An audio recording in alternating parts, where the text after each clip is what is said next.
There's the white flag from Barney the Flagman. 1 lap to go at Long Beach. White flag is out, brought to you by Whiplash Simcams. Yeah, can really hold him off. He looked like he's started to gap Cantonio just ever so slightly.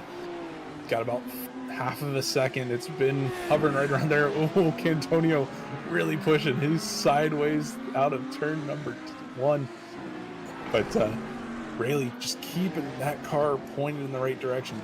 Nice and smooth, able to keep it going. It's going to be tough. Antonio knows that there's not very many chances, even if he can get close enough to him to make a move. So we'll see as they come through 6 and 7, head toward turn 8 onto the backstretch. Deeper in the field, nothing changing. Lap traffic ahead. It's Kevin Peak and Bradley Alvis right in front of our race leaders down East Seaside Way. And to turn number 9 for the final time. Lap traffic in the way, and Rayleigh goes for it on Peak. He sends it into turn 9. He knows he can't wait. He knows he can't give an opportunity to Kevin Cantonio. Cantonio's going to take it anyway. Ships it into the hairpin, and Rayleigh's going to get away. Thomas Rayleigh is going to be a race winner in the North American Racing League. A last lap bump and run wasn't enough. This man wins at Long Beach. Wow, what a finish coming through that hairpin. I thought they were all going to wad it up. We had lap traffic in there, staying in there.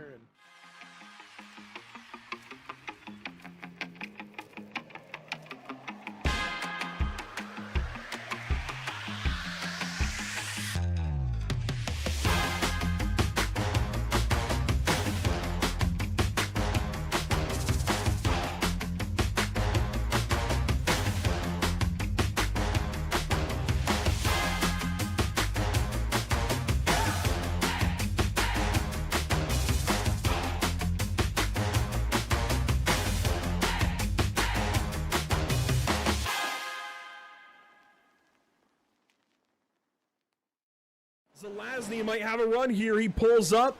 2 laps to go at Auto Club Speedway. What a run this has been. 5 cars out front just dancing around for the lead. Salas back to the bottom. Honeycutt stuck up top. Slide job out of Salas. Crossover out of Honeycutt. 23 should have a big run here. He does. You see Salas starting to cover it up. He goes up the racetrack. Honeycutt's clear of them both. He shoves it up in front of the 23, gets himself loose.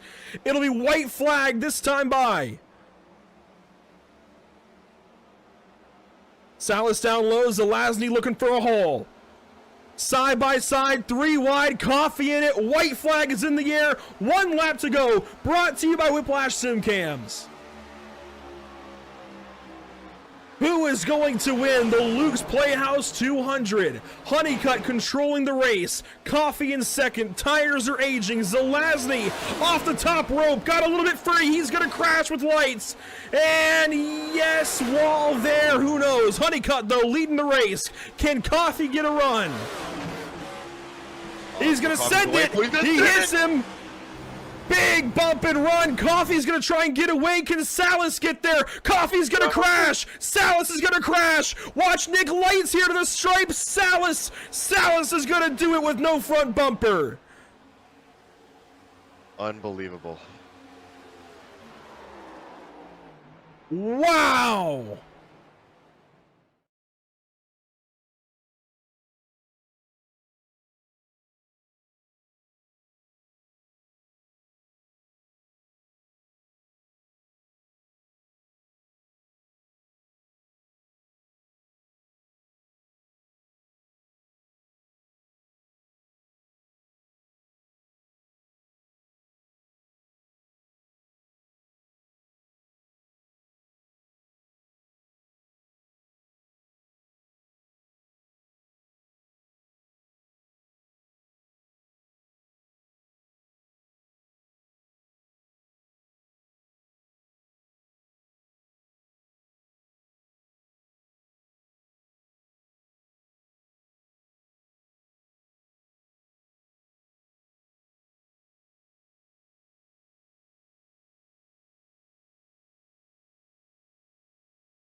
Virginia International Raceway is a classic time capsule of what used to be an American racetrack design.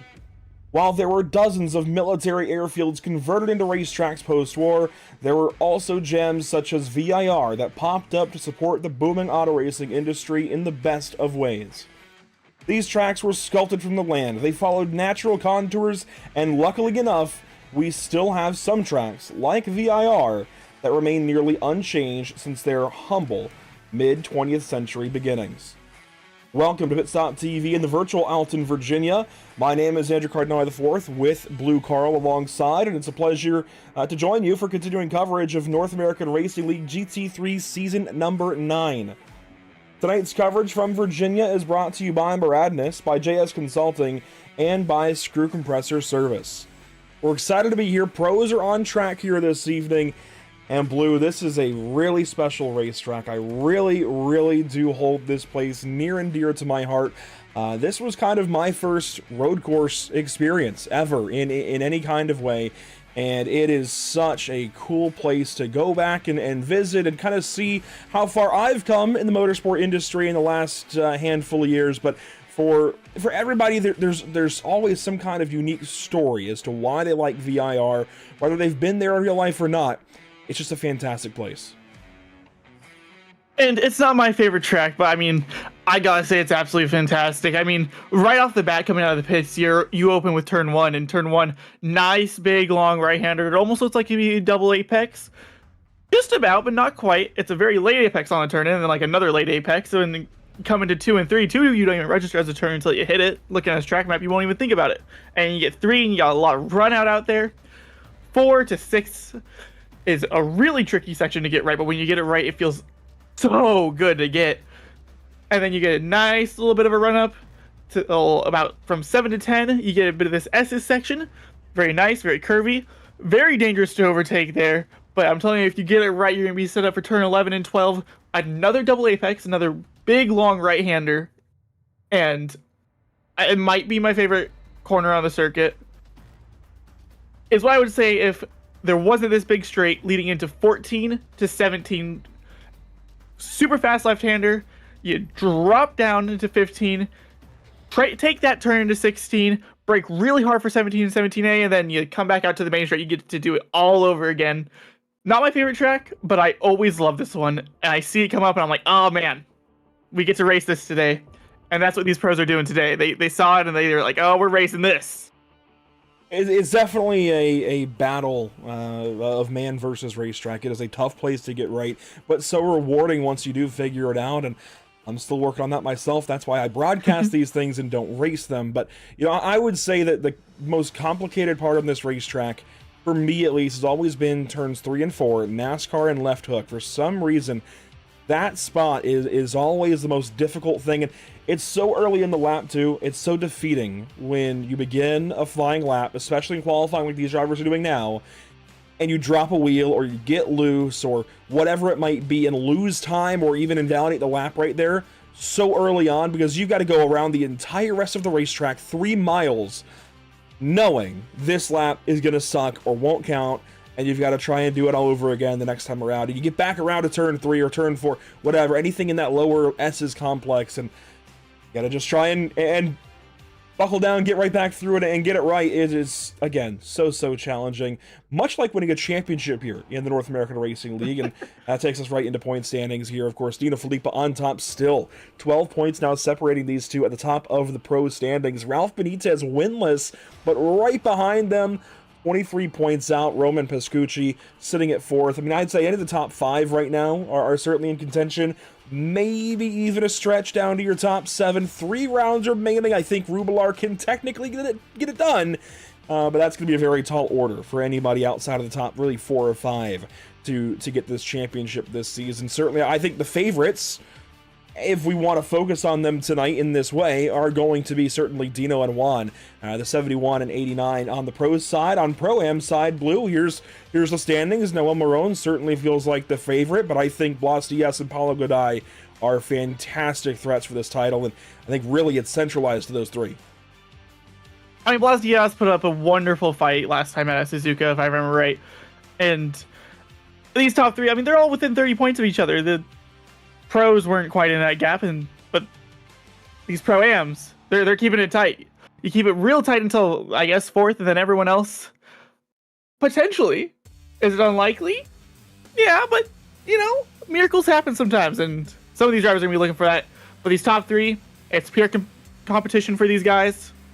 That I expect to see them going at it today with 3 rounds left. It's definitely harder the way this series is scored. Again, they're scored overall in their race points and then broken down into their classes. So you, as a Pro-Am driver, could be racing a pro driver for actual points on the racetrack, but then you get split down into your designations of Pro or Pro-Am later on. So it makes it really difficult on the Pro-Am drivers to gain points on one another. At the same time, while there is a more limited, I guess, range of what they can do sometimes, because their points just kind of squeeze down the leaderboard usually, when you do get it right, and when you as a Pro-Am can drive with the best of the pros and get a top 5 or so overall, it is a huge night and can seriously flip the standings. Watch for that tonight, because there were multiple Pro-Am drivers in the top 10 in practice. So we've got to keep our eye on that overall battle more than just the class battles here this evening. So that's a look at your point standing. As a brief look here at the schedule this season, as you see times are rolling in here in qualifying. There you see Austria got us started way back at the beginning of the new year, and here we are, late April, VIR this evening. And this schedule actually now runs us out to the latest date that we have scheduled for the North American Racing League, May 28th. After that, there's no races currently scheduled because the pro round at Watkins Glen was moved to be after the pro, or I guess the AM finale at Road America, which is May 14th. So this takes us a little bit later in the year, but we are racing beyond May 28th. I'm so glad to inform everybody we don't have the schedule yet. Nothing is really set in stone other than the North American Racing League is going back Porsche Cup racing this year. Porsche Cup Season 4. Pencil it in, ladies and gentlemen. Mid to end June. Mid to late June is what we're targeting. At least so I'm told by Scott Reister. He wants to go back and run these run the Porsche Cup cars. I'm down. It's gonna be a lot of fun.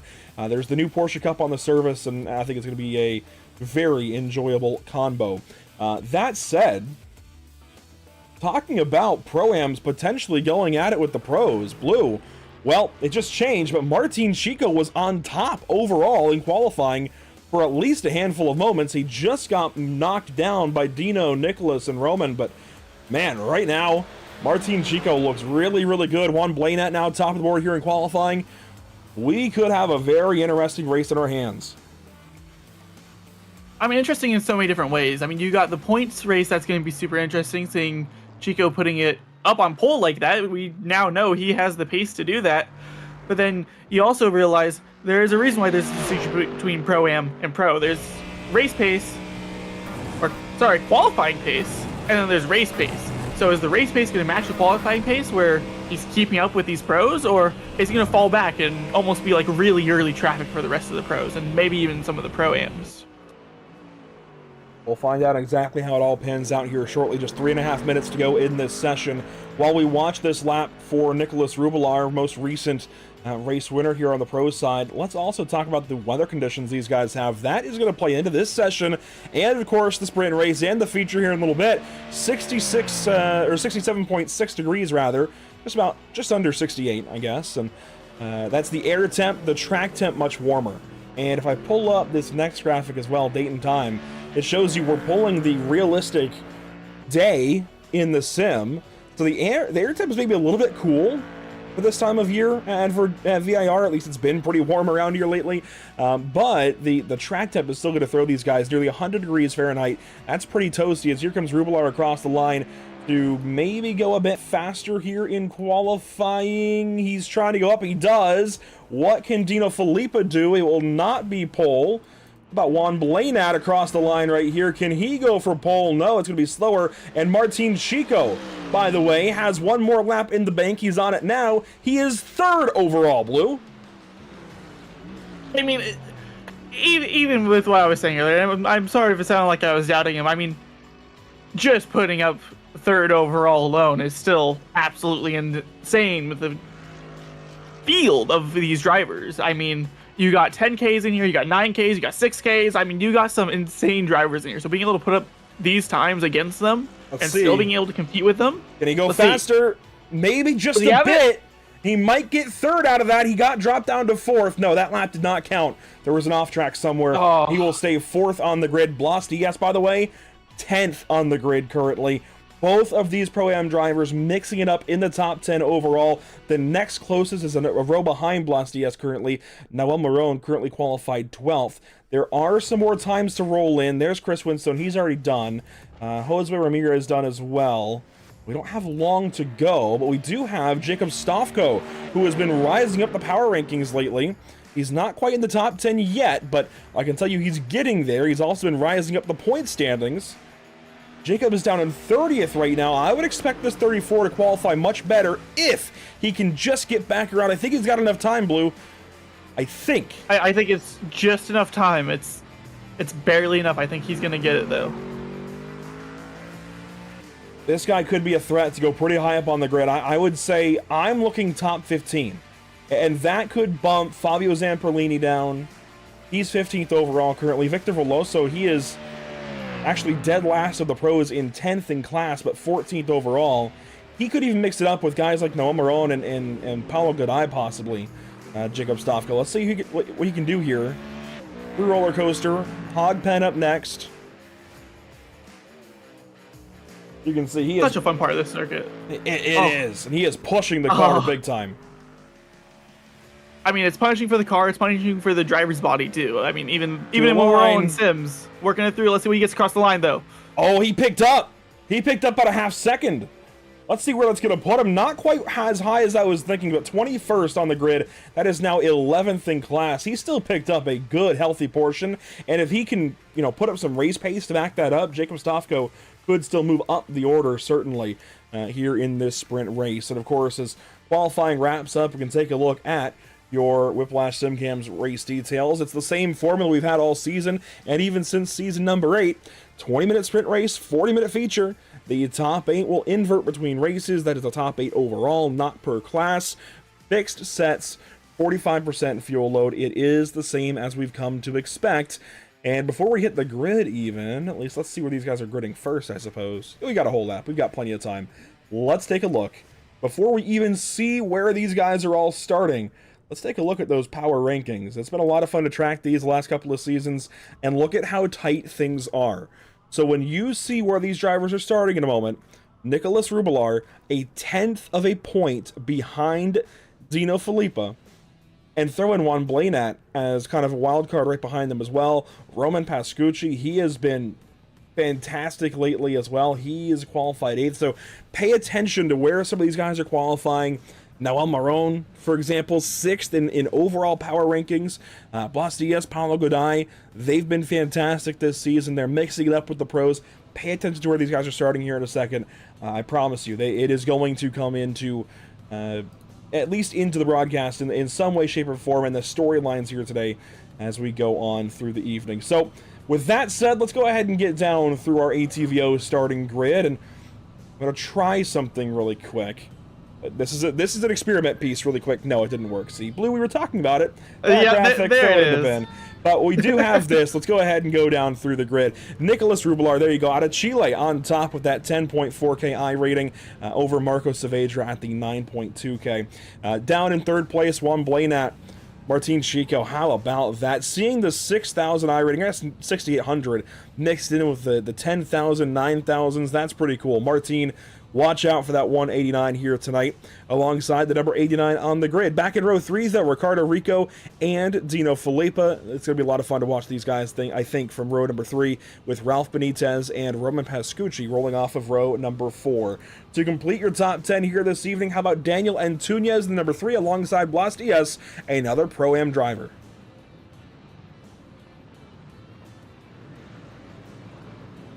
Back in 11th spot, Jackson Rosende, the number 96, Noel Marone. That's a Pro-Am driver from 12th. A little bit deeper, you start to see more Pro-Ams in the field. Paulo Goday in 13th. Victor Veloso in 14th. From here on out, it's all Pro-Ams. Fabio Zamperlini, former champion. Chris Winstone, our broadcaster for the AM races, back in 17th. Miguel Colon, Scott Kimbrough from 18th. To complete your top 20, how about Hector Alvarez and Romain Rateau back in 21st? Jacob Stofko, Mike Braun from 22nd.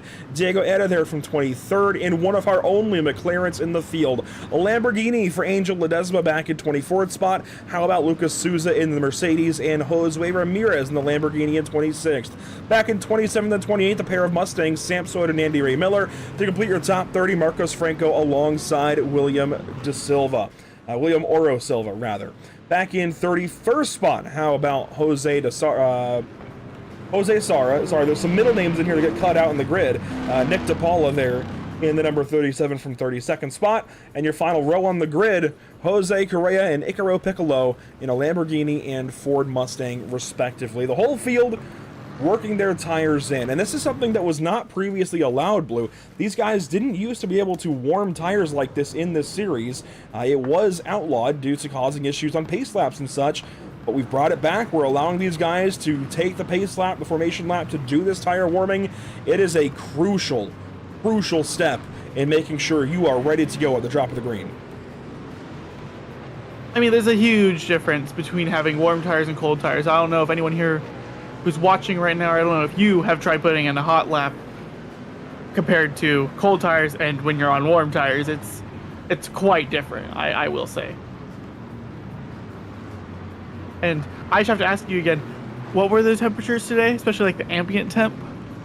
It's changed a little bit. It's come down just a tad bit. We are mostly cloudy skies, so the air temp is coming down slightly. So 67.2 currently, 84-degree track temp. That is much lower than it was there in qualifying. So these guys are getting a slight reprieve as we get ready to go racing here for 20 minutes in our sprint race.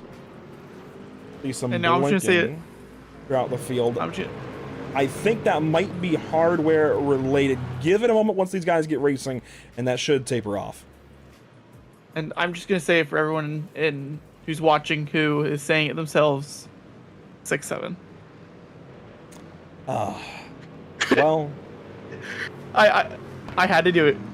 I suppose it had to be done. Well, drivers are getting ready to go. They will double back up, re-rack, and restack, as we say in the oval racing world, and go ready to go racing. A big thank you to our partners with the series, of course, as always, Moradinus, JS Consulting, Screw Compressor Service Incorporated, and Rocket Designs, and our partners here at the channel, Whiplash SimCams, MX Wraps, ATVO, Emergency Sports, CC's Business, NARL, Whiplash Creative, and TZO Designs. Here we go. Racing at VIR once again. It's been a while, but Nicholas Rubelar bringing us down this front straightaway to the start zone, and we are in fact racing VIR style. We already got some cars blinking. Real close calls between P2 and P3 there. All nice and close together. We got 3 wide coming through turn 1. 2 rows in a row there. Working on evening out, but they're still all scrambling for position. Very close quarters through these opening corners of the racetrack. I'm going to wait to comment too much on the blinking because I don't know how much of that is us and how much of that is them. Contact, though. Multiple cars around. It looks like that might be Miguel Colon in trouble as these guys work through NASCAR and left hook now into the lower S's. I mean, as you were saying earlier, that turn right there is really easy to get going around it. It all takes is one car to go around, and then all of a sudden all the other cars going around and going into them and going to the other cars. It's a messy corner if you get it wrong, especially on the opening lap. Oh, these guys get a little too far out there out of South Bend. One car way out yonder. I think that was Noah Marone, and it was the 28 falling back to 10th there into Oak Tree. He bullies Paulo Goday off the racetrack, and that brings in Romain Rateau. So already a big battle here in Pro-Am. Also, Martin Chico dropped out of the race alongside Marcos Franco, Roman Pescucci, and Diego Eda. Those 4, I saw them blinking on the formation lap. We've seen that in the past when hardware gets overlaid on the broadcast side. I wasn't sure how much of that was us versus them. It seems to have been them. Those 4 out of the race, it seems. I mean, absolutely tragic with the qualifying we saw here. That's going to hurt a lot. But hopefully they're back for the 40-minute race that we have today. Yeah, this racetrack just eats up resources. It really does. There is so much vegetation, so much for the sim to render. It eats up PCs and spits them out for dinner. That's just the way it goes. So, unfortunate for those guys. That leaves us 29 on the racetrack currently, as there goes the entire field by the start-finish line to complete lap number 1. The battle right now is Nicholas Rubelar and Juan Blanat. We can't leave this. Look at how close these two are. This is for the race lead on just lap number 2. Still a good fight. You were talking, I don't remember if it was pre-race or on the, while we were live, but you were talking about how it can just be a runaway at this track. I don't think we're going to quite see that today. I think these drivers are going to stick real nice and close to each other. Very, very tight up front. And of course, these guys don't have to worry about fuel in this sprint race. They will later on in the feature race. That is 40 minutes long, about, well, exactly twice the distance that we're racing currently. So these guys are slated for what is expected to be about 12 laps here in the sprint. That tells me we should get about 24 or 25 in the feature. That is still difficult. It's not undoable, but 12 laps perfect at VIR, that's still a tall order. I think that's a tall order at maybe just about any track besides a circuit like Daytona, maybe. Problems for one driver towards the back of the field. Andy Ray Miller seems to have had some blinks and then spins here out of South Bend. That is a very tricky place to handle a GT3 car, and he has just gone for a slide and towed it back to the pit lane there after that moment. Diego Era, by the way, making his way back into the sim. So these drivers that did drop out at the start, they are making their effort to get back in, as Juan Blanat, second place, goes fastest that lap. I think this is where we're going to start seeing the effects of the slipstream down the back straight and the front straight. It's going to lead to Blanat getting faster and faster times, and eventually he's going to be in a nice, beautiful spot to overtake coming into turn 1. Also, and this will even matter for the work you do over with the Major Series and MEC and such, GT3 has just had a BOP update here on iRacing.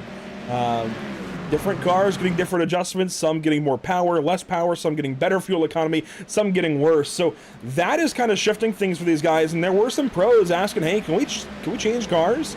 And Scott Reister said, how about no? It's late in the season. Everybody is meant to be in the same car for a reason. If anything, this should just level the playing field off for everybody, I would think, right? I mean, ideally, the BOP is to even the field up, not necessarily give anybody an advantage. So, if anything, we should just have a better race as a result, as Romain Rateau, one of our only Porsches in the field, is in trouble. Don't rejoin! What are we doing? Don't rejoin there! Oh my goodness. Oh. That's not it. Huge hit towards the back of the field. That is not how you want to do that whatsoever. That is going to cause some problems in the midfield. Let's go back and see how this all started. Racing with, is that Paulo Godai maybe? It is.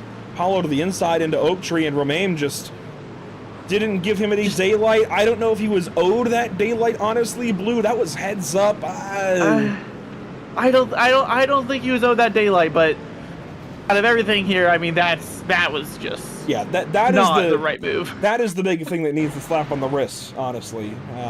That rejoin. I'm sorry to roast your Romain, but anybody in this league should know better than that.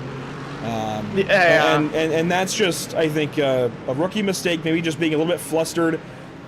That is something you learn very early on. And I think rookie mistake is probably the way to go. Obviously, he's not trying to hurt anybody's race or anything, right? He's just trying to better his own, but that was not. He tried getting out too quickly. I know what was happening here. He thought, I have to rejoin as soon as I can. I can't lose all of these positions here, lose all this points. And then he stuttered for a bit too long, and it just, besides it already not being a good idea to rejoin there, he held on track and he got demoted for it. By the way, Dino Filippo, also a driver that is facing the connection issues here at the start of this race. He is not in the field. He has been sent to the pit lane, apparently. He is 27th on the racetrack at the moment. He was in the field at the start because he made a couple of laps, but Let's see if I can find the moment he got pieced out into the Shadow Realm. Right here. And, I mean, here he was right behind Ricardo Rico, it looks like. A couple of blinks, and then what this is, apparently, based on the League Discord lighting up, Blue, this seems to be the new iRacing connection flag, if you will, where if your connection is not sufficient to maintain a smooth, I guess, picture of the race car on the racetrack, for lack of better explanation, you get sent to the pit lane. And I mean, it's a really, really good addition in my mind, but it always hurts to have. Especially when you know your connection's good enough and you hear your spotter come in the ear and, you know, the stewards are having problems with your internet connection, and then all of a sudden you're kicked out and you're on in the pits and your race is ruined. And it's tricky because you can have a perfect connection and have a PC that maybe is a little bit behind and come to a racetrack like VIR where the racetrack is so much harder to render, and that can be what does you in. The processing does play into your connection, and vice versa. You can have a computer that can handle all of it perfectly. You can have a 5090 or whatever and jump in, and if your ISP is not up to snuff at any given time, that can put you behind the 8-ball and in the pit lane. So it's difficult, but it's part of sim racing. Unfortunate as it may be, I always love the comparison to it being like a mechanical failure in racing. Yeah. It's like if you go to load the car up and you notice there's brake fluid under the car, and you got to completely rerun brake lines, bleed the brakes, and do everything all over again as you're ready to go racing. Heck, I was just watching the Top Gear special from when they went to Silverstone and raced in Britcar and tried to do the 24-hour in that diesel BMW. And I mean, they were just trying to go racing. It's like everything was going wrong right up until the race. Barely made it on the grid. I liken it to that. I know it's not the same. I know it's a punch to the gut. But for sim racing, that's our equivalent. I mean, that's the best you're going to get here. That's the best comparison you have. Watching the At least in my opinion. 100%. And watching the top three here, these guys are all very, very close. Rubilar, Blanat, Rico. We're going to fall back into the field a little bit and see what else is going on, because right here, Las Diaz currently 6th. Not only would he get a bunch of points here for the sprint race, he is in invert territory. Now, the problem with that for Blas is, yes, he would currently get the Pro-Am win, but Paulo Goday is just 2 spots back, also in position for an invert. Now, they are teammates, but Paulo is running 8th overall. That would put him on pole for the feature if he can just hang on over Victor Veloso and Fabio Zamperlini, who are the 2 cars directly behind Paulo. So this might be one of our best battles on the racetrack in these final 10 minutes of this sprint race. I say that, and Ricardo Rico has a move here on one Blanat. Very tricky spot to get it done. We might see a little bit of a bump driver backing up. Oh, contact. Side by side, holding it, a little bit of bumping. But that was the rubbing his racing moment. And I love that spot for the overtake. I mean, it's a wonderful spot to at least attempt to.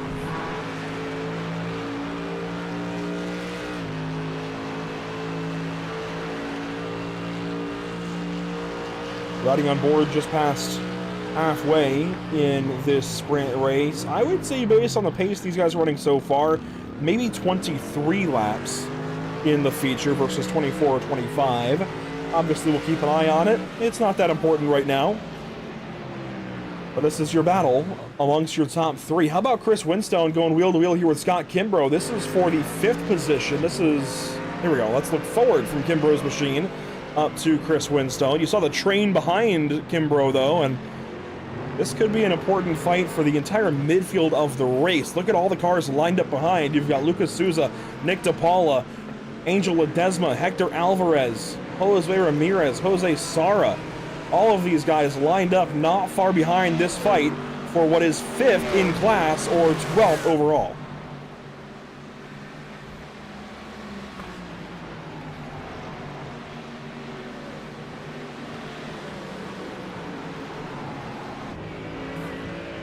On board now, Scott Kimbrough. trying to pass the 29 of Chris Winstone, who again, he works with us on Thursday evenings, alternating these pro races. He commentates the amateur races, and it's good to have his perspective as somebody who races in the series with the pros, to be able to give us, insight as to what is going on around the racetrack. We're working on some packages here soon. It just hasn't quite come to fruition the way we need it to. Whoa, contact right behind these two. Side. This is getting crazy in the midfield. Winstone and Kimbrough side by side behind them.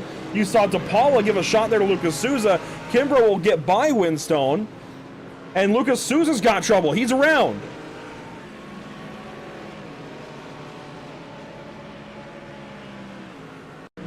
So to go back here, let's see what happened down this long back straightaway. Nick DePaula pulls to the left side. Souza really didn't do anything wrong. DePaula just got into him there on the left side of the car. Souza lets him go. And then down the hill here at Roller Coaster, what the heck happens to the 2 car? Oh! That was low percentage.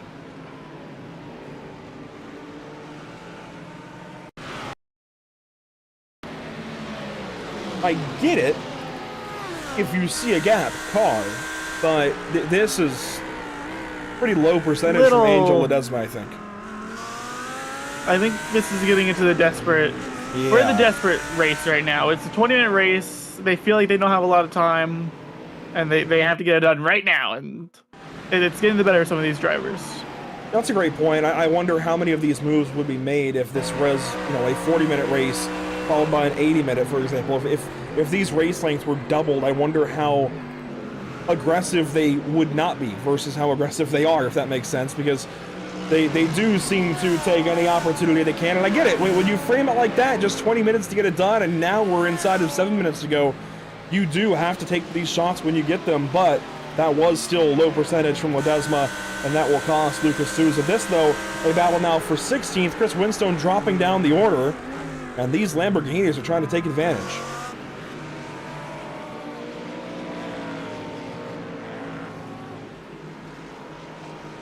Ricardo Rico fastest that time. Ramirez right on the back bumper of that Mustang. The Lambo, by the way, seems to be a car that people like again with the new BOP. So it might have a little more strength than it might have had if we ran this race a week ago. And for a while, I didn't see Lambos ever. I still rarely see them in officials, even I haven't raced many officials for a couple weeks, but I don't see them very often. It also used to be my favorite car to drive when I was just a wee child playing a set of cars. And by wee child, I mean when I was 15. I won't lie, when the Lamborghini Huracan released on iRacing, it was the car that I switched my then sim racing team over to. It was Team Unreal still at the time. Later became Whiplash Racing, but it's just the car I wanted to go with. It looked so cool, and it was different. It was brand new. And then for a while, nobody ran it for a long, long time, and lately it's making a comeback. Fabio Zamperlini running over here. There you see him from Duck Hawk Racing. He is hounding the number 1 of Paulo Godai currently for the 9th position. These two have now been passed up by Victor Veloso, who has moved into the final invert position of this race. And how about Daniel Antunes and Ralph Benitez? Nose to tail, my goodness, right at the top of Roller Coaster. And Blas Diaz is not far back. Blas could potentially get up to 4th here if he can pass these two. I think we see an overtake chance coming. They're really close together, coming on to a very long front straight. And we'll tell. It seems like Benitez is too far back, and certainly Godai is not close enough for turn 1. Benitez staggers to the inside for a moment, shows his nose, ducks back in. That's smart. You see the top 3 there in the background. These guys are all still very close. And honestly, Blas Diaz, he's only about 3 seconds behind the leaders as Angel Ledesma to the pit lane. This looks to be a pit penalty. So the stewards have ruled the same as we would have, I think. I'm thinking so. It looks like a drive-through. That, of course, is crushing for Angel. That takes his decent run down to 24th spot now as Mike Braun is also in the pit lane. This, I think, is a new car for Mike. I don't recall him being in the Aston Martin before, so I wonder if he's now forfeiting points to run a different car, but That would be a new thing. We've not seen that before, I don't think, because here we go, back up to the leaders inside of 3.5 to go. This next time by will be 2 laps remaining here in this sprint race.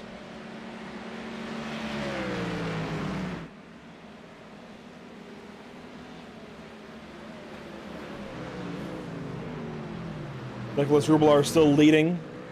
The top 5 are all pro drivers. That's Rubelar, Rico, Blanat, Antunes, and Benitez. Here is Benitez. He's trying to chase that 3 car back down, Antunes. All while keeping Blas Diaz behind.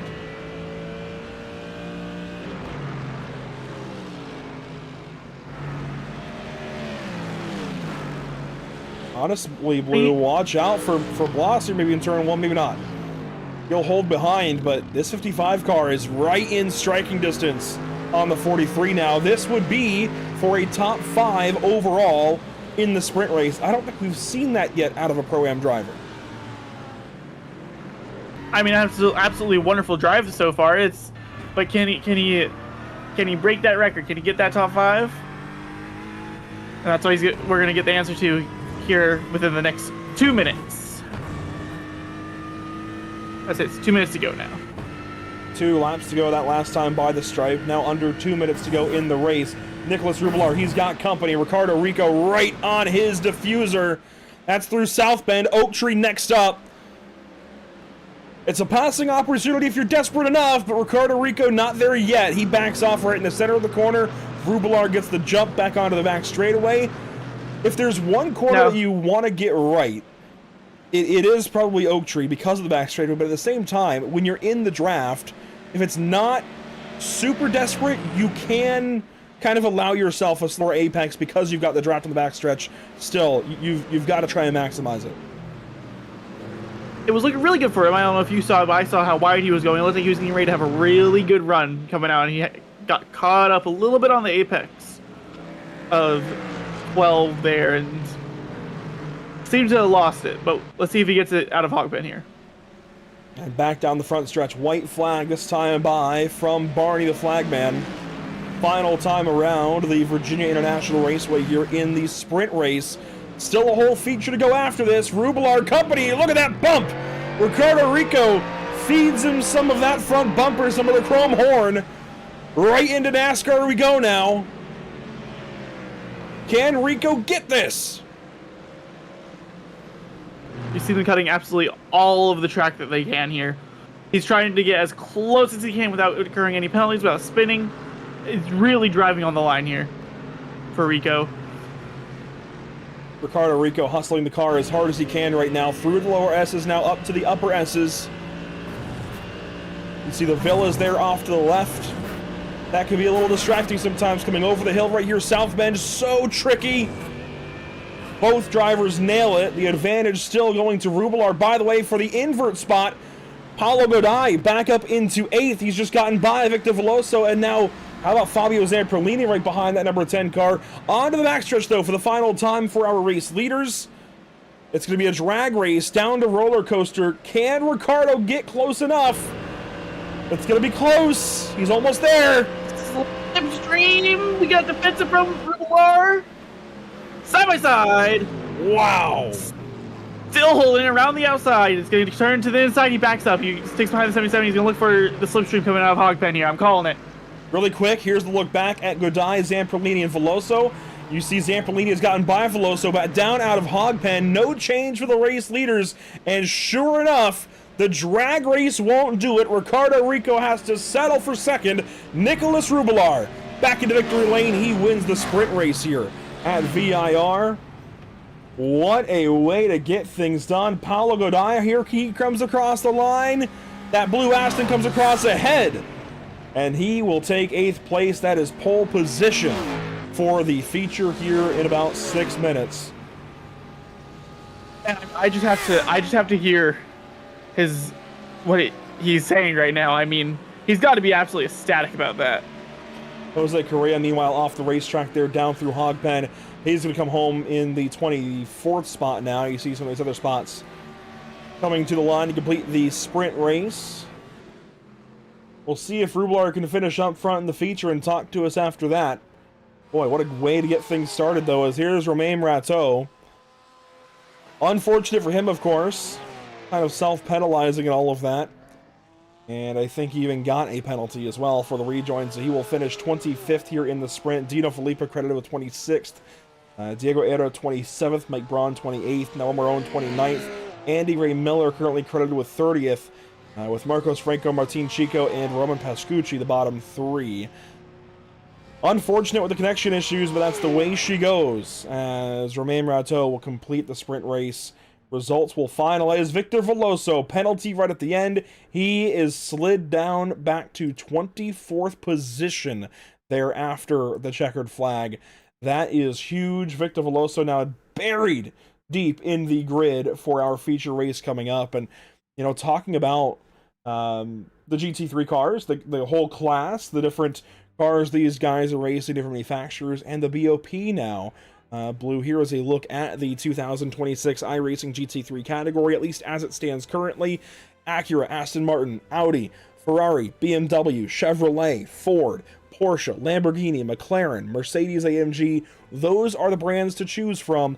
And so far, all season, the name of the game has been Aston Martin, Ford, or Mercedes. But with this BOP, it seems like the Lamborghini has gotten better. I think the Ferrari got buffed. We might even see some McLarens come back in. I'm still waiting to see some Audis back in the field. I think the BOP is an overall positive move. If the pros are talking about it, it must be worth talking about, right? I mean, you'd think so. It's not very often you find pros talking about useless things. This is fair. So, warm-up going here in the background. We've got 3.5 minutes left to go of that. All these guys, they get a chance to kind of breathe between these two races, and that might sometimes lead to overthinking as well. I know if I was in their position, this would be a time where I just try to shut my brain off, not even think about it, just get back into the swing of things here in a few moments when we go back racing.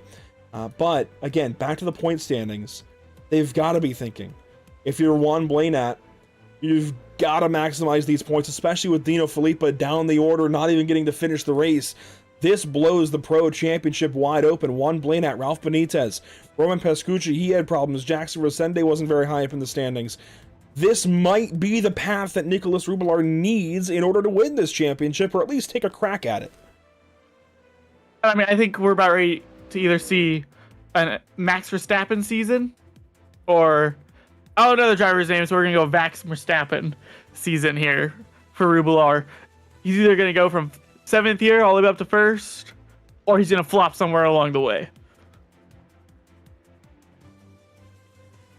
And of course, down in Pro-Am, this is how things look for those drivers coming into this evening. Noah Marone on top. The win there, by the way, in Pro-Am, I don't think I mentioned it, but that will go to Blas Diaz. So add another tally in the column for him. That draws him closer to Marone, to Godai, Cologne, further ahead of Cologne, Alvarez, and everybody else. I don't see Francesco Antonicelli here tonight, so that's a big blow to his season. Time will tell how it's all gonna, I guess, pan out. But I do quickly, while these guys wrap up, warm up, I do want to ask those of you watching. We've got a decent set of you guys watching on YouTube right now. We have been introducing fantasy games to Pit Stop TV broadcasts and leagues that we cover. And here's a look at the graphic, for example, that we've been using to promote these fantasy games that we run out of our Discord server. A lot of you guys that run in NARL, when you go back and watch this broadcast, or if you're listening live, you are already in our server. You are already able to play. You can play for these other series if you'd like, be it the All-American Racing Network, BRB on Tuesdays, NORA on Mondays, or we want to bring this to NARL. Basically, we just split drivers into different groups based on points. You get the points they earn in the race, more or less. I think it'd be a lot of fun to bring to road racing and to bring to NARL. You pick some drivers, it's free to play, it's not super complicated. That's really it. You pick some drivers that you think will do well, you pick the winner, and then you just don't pick the same guys week to week. That's it. That is the extent of the game. We tally up points each week. There are some free rewards thanks to TZO Designs. So, guys, if this is something that sounds fun to you, we might try to implement this in the final couple of rounds of each Pro and Am, but we need some movement behind this to convince Scott to let us do it. So I'm not even sure where Scott stands out. I think he's watching tonight. I believe he's recovering from a medical procedure. So Scott, if you're out there watching, let us know what you think. I want some opinions on this because this is a very NASCAR coded thing, I feel like, Blue, but I want to bring it into more facets of what we do here at Pit Stop TV. I mean, it is coming over to road racing already. Formula One's running something very similar. You pick a few drivers, you pick like a top 3, and you leave like the top 4. So it's coming over to road racing. I mean, hop ahead of the league, Scott, or hop ahead of the rest. Yeah, I mean, Formula One is doing their fantasy game now, as you mentioned. Absolutely, that's a great comparison as well. I forgot about that, and I've made that comparison already with this whole push that we're doing. So, absolutely, I think that's a great comparison. That Formula One does it. I think we can do it. I think it'd be a lot of fun. It would add an extra element and extra depth, I think, to this series and everything we do with the North American Racing League, and I think certainly could be a lot of fun for Porsche Cup later this summer. That said, here we go. The feature race on deck for these drivers. The top 8 gridding up in new positions from where they've finished. Let's go down through your ATVO starting grid for our feature event tonight at VIR. How about Paulo Goday on pole? He, of course, finished 8th there in the sprint race. That puts him on top now. Jackson Rosende from 2nd on the grid. Let's see what he can do starting on that front row. Starting 3rd and 4th, Blas Diaz and Ralph Benitez. Diaz with the Pro-Am win there in the sprint race. He's got a little bit of work to do now right behind his teammate who's starting on pole. Daniel Antunes from 5th. How about Juan Blanat from 6th? He finished 3rd there in the sprint race. A bunch of points to him. He could be the new championship leader after tonight, with Ricardo Rico and Nicolas Rubelar just behind on the grid. And out of Brazil and Canada, to complete your top 10, Fabio Zamperlini and Jacob Stavko. He's credited with a top 10. That is driver of the day material. The penalty for Victor Veloso moved Jacob Stavko into the top 10 in that sprint race after starting 21st. How much higher can he go?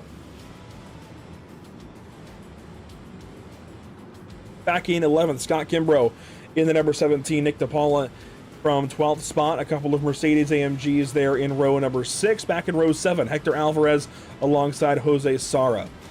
15th and 16th, different makes, but the same country here for these drivers, both out of Puerto Rico. That is Jose Ramirez alongside Miguel Colon. Fall back a little farther, you'll find Chris Winstone alongside Sam Soyd. To complete your top 20, Lucas Souza, the bad luck there in the sprint race. He'll be alongside the driver who pushed him off. That's Angel Ledesma.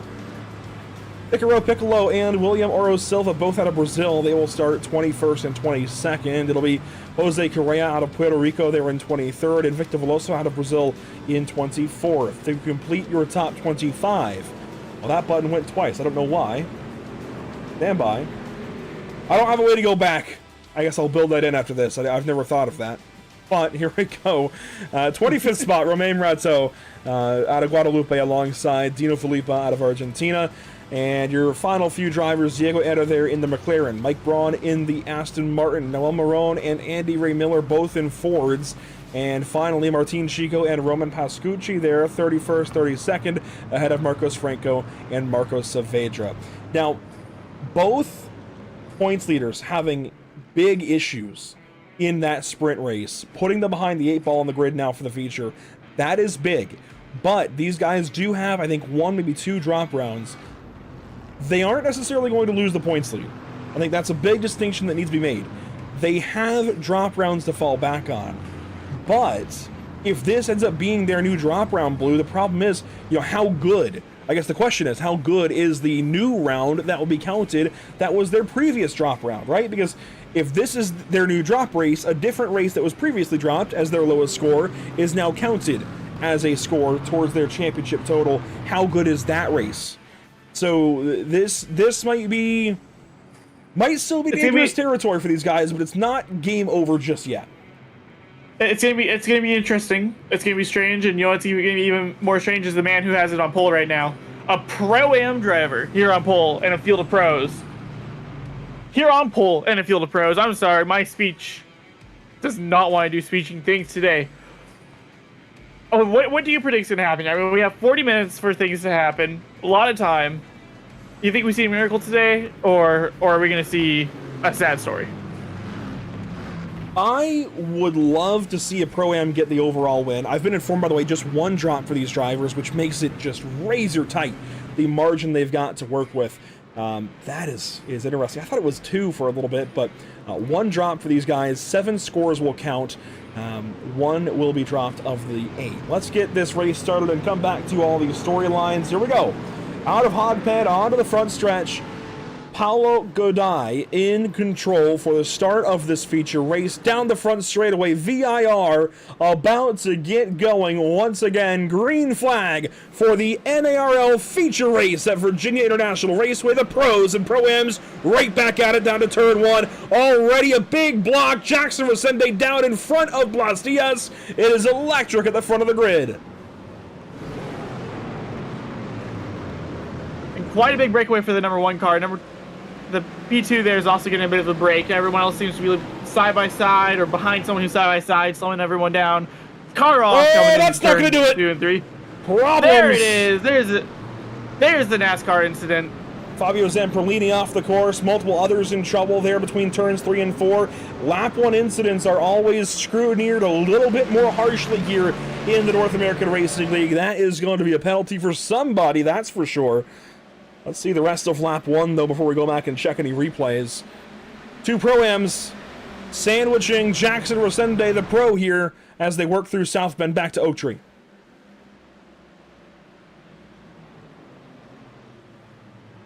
And 2 teammates, nonetheless. And it's teammate here. And then it's teammate, not a teammate to anyone in this field that I can see at the moment in this top 10-ish. And another teammate. There's a lot of teammates here. They're all going to work together, but they're all split up between one another. So we're going to see how well they work through as we get ready for some side-by-side. Resende made the move there on Godoy. Wheel to wheel, and Godoy will relent. That puts Resende now on point here at VIR. It's been a while, I think, since I've said that. Jackson used to dominate this series for a little while, but Paulo Godoy now gets ahead of Blas Diaz, or stays ahead of Blas Diaz. 1 lap complete this time. You see no front bumper on Ricardo Rico's machine. That is going to be huge as 1 lap is complete here in the feature race. Let's see some positions before we go back and check any replays, but we'll try and keep it quick. There's a lot to look at.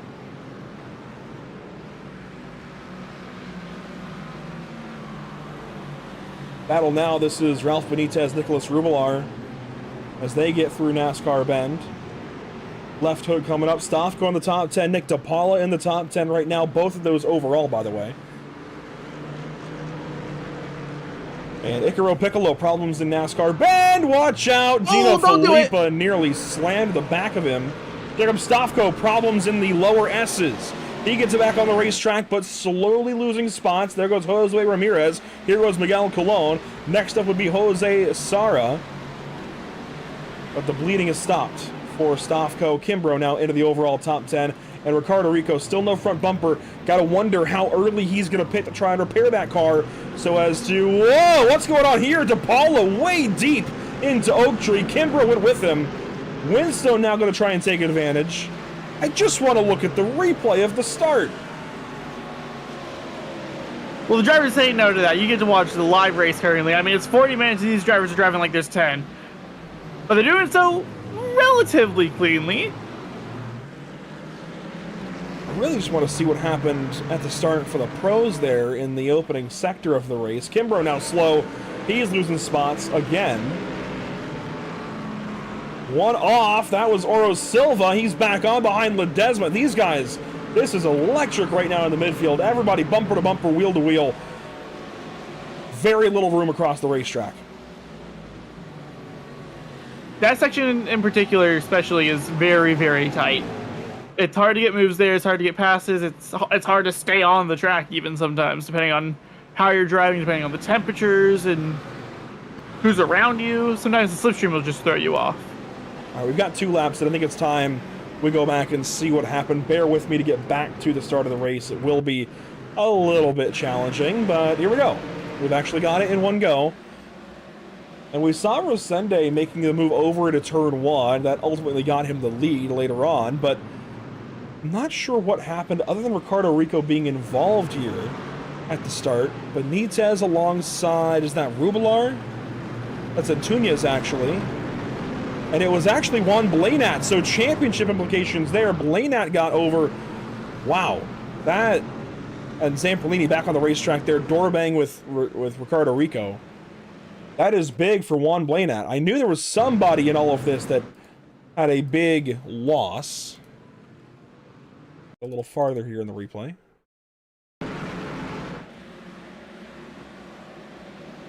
The big moves into turn 1, even from Zamperlini. But then watch Juan Blanat. This is really, really big for the championship. That's that pink Aston Martin with the 89 on the side. With Dino Filippa having trouble, we think, you know, he might be able to fill the gap and try to take the points lead today. Then he gets hit there a couple of times, spun around. Oh, watch out. Brings it back across. Completely missing the rear now. I mean... One more look high above, and then we'll get back to live picture. But again, this is going to have implications throughout the championship now. Oh, man. Zamperlini got that big ding to the front of the car. One other went around. I think that might have been Dino in the background. It was. So Dino and Juan both, the top 2 drivers in the standings in Pro coming into today, both spinning on lap 1. Dino now runs in 26th, Juan in 27th. So again, this Pro Championship suddenly is blown right back apart. Pandora's box is well and opened.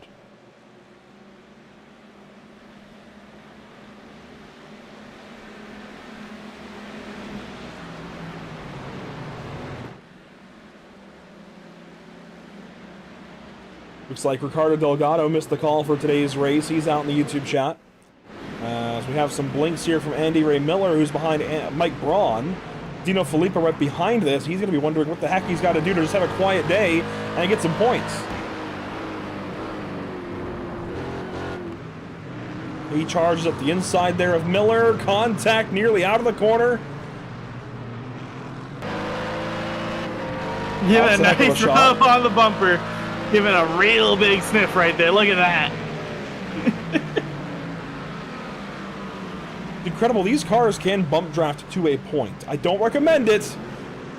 It's a risk for sure, but they, oh, look at this, door banging. And look at that, no front bumper for Franco in the 59, the McLaren, and he gets bullied off there for a moment by Correa. Man, these guys, gloves are off, that's for sure. And they had a relatively chill time in Suzuka, and then for whatever reason, they're throwing hands today. Yeah, it's like every time we come to VIR, it tends to be a little more contact friendly. I don't know why. I don't know what it is about this racetrack, as it looks like Rateau has got some left rear damage. That left rear is kicked way in. It's not the full track width there in the rear of the car. So he has hit something or something has hit him. And going back real quick to what you're saying about them being more contact friendly here, I think it's just the American spirit filling them all, and they gotta get real aggressive with it, and, you know, oorah, and get right up in there. Just gotta throw hands for the sake of it, I guess. Yeah, absolutely. Well, here's Ralph Benitez, 5th place overall right now, behind Daniel Antunes, who is 2nd in class. These guys are 2nd and 3rd in Pro, but behind the teammates of Godai and Diaz. And Diaz might be losing that spot here in Roller Coaster. Here comes Daniel Antunes to the inside. Lunge now from the Drago Racing driver and pass made. Benitez not so lucky just yet.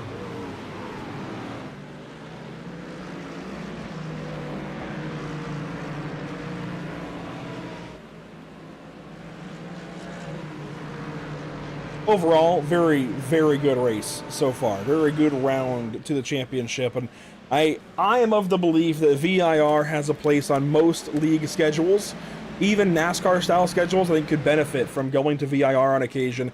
Heck, the Ram Race for the Seat had multiple rounds here, whether it was karts on the kart track on the property, or late models over on South Course, or even TV interviews and commercials being filmed over in the South Paddock. I mean, this place is just such a cool racetrack. It is so versatile. Any car can race here, just about. Any car. If it can race on asphalt, it can race here.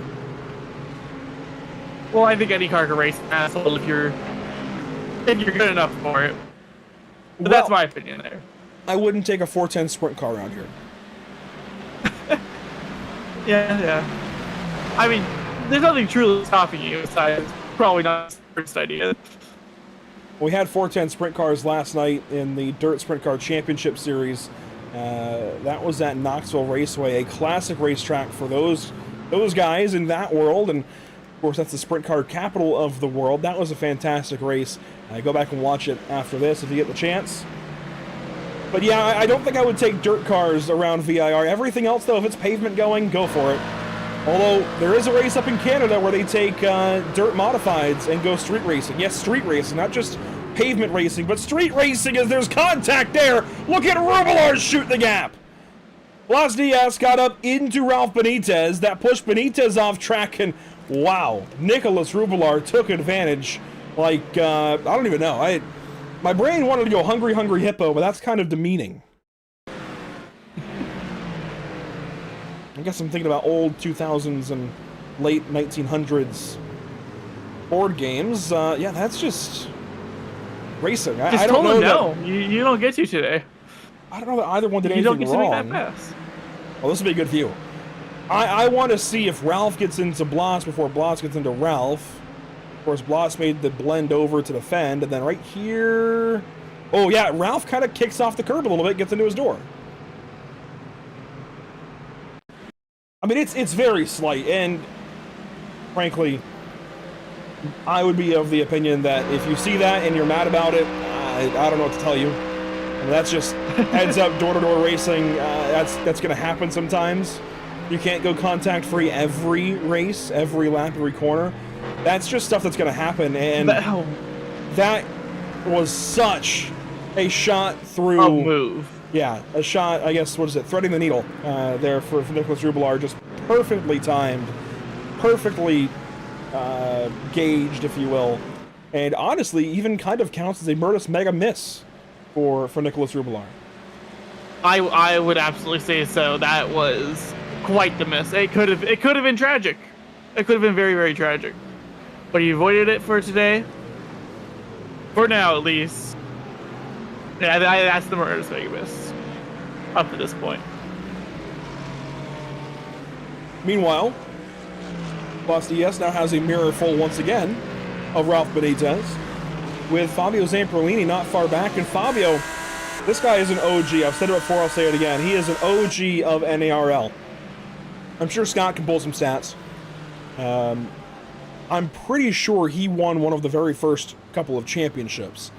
I mean, we're on season 9 of GT3, and soon we'll be on season 4 of Porsche Cup. There's been a lot of racing in NARL between 2021 and now, but I know he was a mainstay of the series when it got started up. He was always contending for wins. We were talking to him frequently, and he was kind of our first introduction to Brazilian sim racing drivers. And since then, so many more South American drivers, Brazilian, Argentinian, Chilean. We've had drivers out of Paraguay, I believe, and Uruguay. We've had drivers, I believe, out of Ecuador. Shoot, there's got to be more that come up. I don't know that we've had any out of, like, Colombia or anything. I want to say we've had one even out of Panama. We've had so many drivers. And just quick tangent, and I'll wrap this up, Blue, but I really do appreciate that this league is not just for North American drivers. We have such a big South American presence in this league, in this field, and even some European, as we have Sam Swoyd in here, and we've had a handful of other European drivers over the times. It's so cool. It is the North American Racing League, sure, but it is definitely an international series in the best of ways. And what you just saw there was an international pass as Ralph Benitez out of Brazil just passed Blas Diaz out of Argentina. I mean, it links back to what I think I was talking to you about, or a season ago, back when we were both working the majors. The stretch you get while watching or even racing, and you get it all across the world. It's honestly insane that we could do such a thing like this, and that there's so many people who are into this. And even then, with how many people are into this, it's surprising how many times you recognize people. I honestly recognized a team here today. I saw a nice livery for the Aerokinetics car, and I realized I broadcasted for those guys last weekend. Yep. For the majors, and I mean... It is good to see Aerokinetics across the sim. They're one of the teams I recognize. That's a good point. So you see teams you recognize, and you see drivers from all sorts of different countries, states, whatever. I mean, it truly is wonderful, and I think it could be one of the things that brings so many people together. Definitely. Drago Racing, one of the top tier teams on the service. They've got a big presence. SDR, heck, Duck Hawk Racing here for Fabio Zamperlini. Aerokinetics, SimCity Racing for a long time was a big part of this series, and just across the sim in general. And it's very cool, the high level of competition that Scott Racer continues to organize season in, season out here in the North American Racing League. That said, to wrap up my story on Fabio Zamperlini, he was the very first ever champion of the North American Racing League in GT3 competition. Also, passed for third, we have rid the overall top 3 now of Pro-Am drivers. Nicolas Rubelar has just passed Paulo Goday for third position overall. Paulo, of course, still leading in Pro-Am, but that has changed things now overall, as Hector Alvarez and Miguel Colon run pretty closely here for overall spot. Ricardo Rico as well. Oh! Watch Little bit out. of contact, almost turning each other. A good bit of contact between these two. Now Rico on driver's left, Alvarez driver's right. Alvarez checks up in a NASCAR bend. You see, right back single file between these three, even 4. Throw in Ramirez back there. Very, very close. And Alvarez in that Lamborghini, he's trying to make the most of this opportunity. He can get past Rico, I think, certainly, with all the damage Ricardo's got. But every time he makes an attempt, that pro driver holds him off. And then here comes Miguel Colon trying to poke his nose in.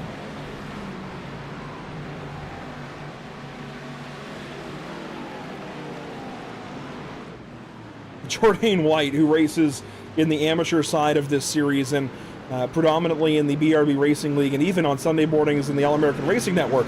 He's really getting fully invested in Pit Stop TV leagues lately, with Jordan saying he's waiting for Redline and Max Verstappen to come race, and boy, wouldn't that be something.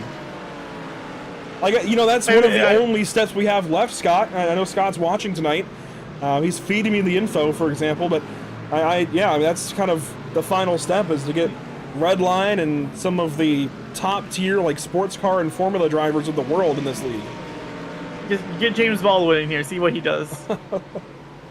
And, you know, another team I was thinking about, and I don't know if you know who they are, but I was thinking about Sorrento Motorsports. Here we go, pit stops. Here we go, pit stop time. Bit of an early pit stop here, though, I think. Just to fix the damage a bit early. Well, yeah, so this will be the early stop from Ricardo Rico to get the fast repair early and get back out on the racetrack.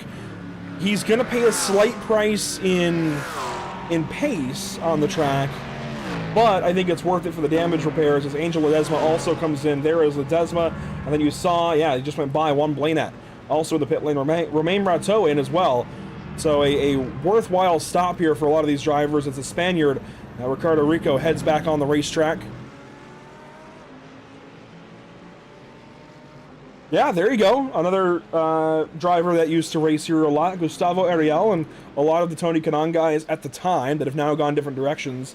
They were a huge part of this league for a long time. So, you know, this league has always had kind of that kind of look. I mean, Jackson Resende, for example, he used to be like an NARL main and OG. It used to be Resende and Zamperlini back and forth as the kind of like top South American drivers in this series for a long time. And now, I know Zamperlini hasn't quite gone to the same levels as Jackson, but even Jackson Resende here, you see, what's the team name again? Pro Racing Simuladores. That's probably a little bit butchered, but certainly a gringo pronunciation from me. But regardless, Jackson Resende here, he has gone and done some major things on the sim, some really cool stuff, and it's so cool to see these guys grow in their sim racing careers across the years. I mean, we're coming up on 5 years now, so yes, Tony Kanaan did race here, by the way, actually. So we have had a pro IndyCar driver in here before, but got to get some more, I suppose.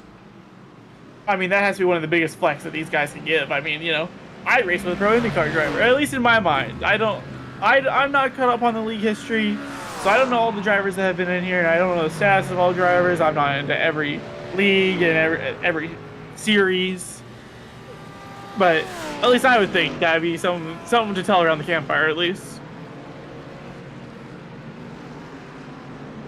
Battle here, Jose Ramirez and Jacob Stofko, who is top 10 overall once again. He's been a lot of fun to watch lately. He's putting the North and North America out of Canada. And these pit stops are about to get very, very active, Blue. We've seen the few stragglers coming in early, but we are about to pick up business in the pit lane.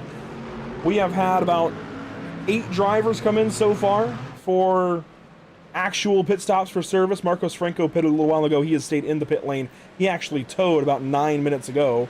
So unfortunately, it looks like he is done, alongside Sam Soyd and William Oro Silva. But Ricardo Rico, Miguel Colon, Angel Ledesma, Noel Moron, Juan Blanat, Romain Rateau, and Icaro Piccolo have all pitted for a pit stop. As look at this battle between teammates, Antunes and Rubilar. Nose to tail, swapping advantages here and there. Is Resende gonna pit? No. How about Antunes? No. Rubilar stays out. Typically these guys do stay out until about 15 minutes to go. That would be in about 2 more laps. Just a little bit longer. We're in the pit window now. It's not quite pit stop time, but it's pit window time as we see driver change. And this is heads up. Rubilar.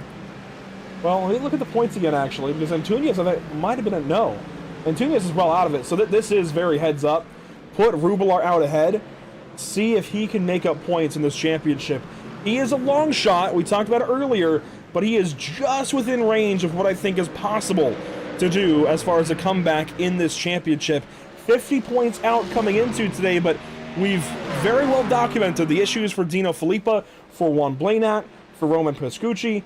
Really, it's just Ralph Benitez and Jackson Resende ahead of Nicholas Rubilar, who have had decent days. Benitez is only 27 points up on Rubilar coming into today. So that extra spot between Rubilar and Antunes, or between Rubilar and Benitez rather, could be a big, big difference. Obviously, Resende is leading right now, but he didn't win that sprint race. Rubilar did.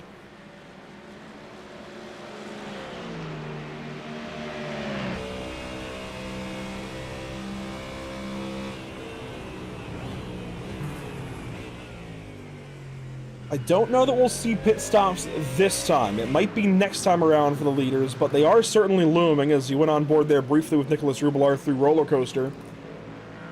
Let's see, does Resende come in this time? Answer is no. The leaders will stay on the racetrack just a little bit longer. I think they'll only have a lap, maybe 2 more that they can stay out here.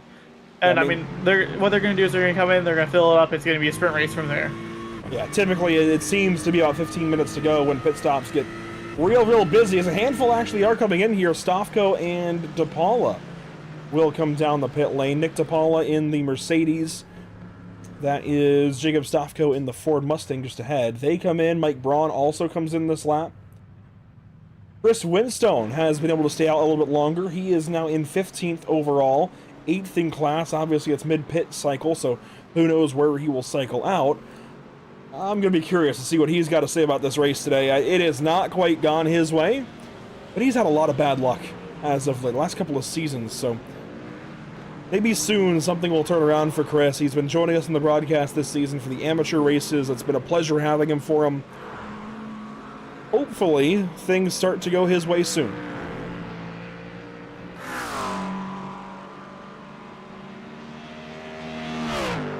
That's a good point.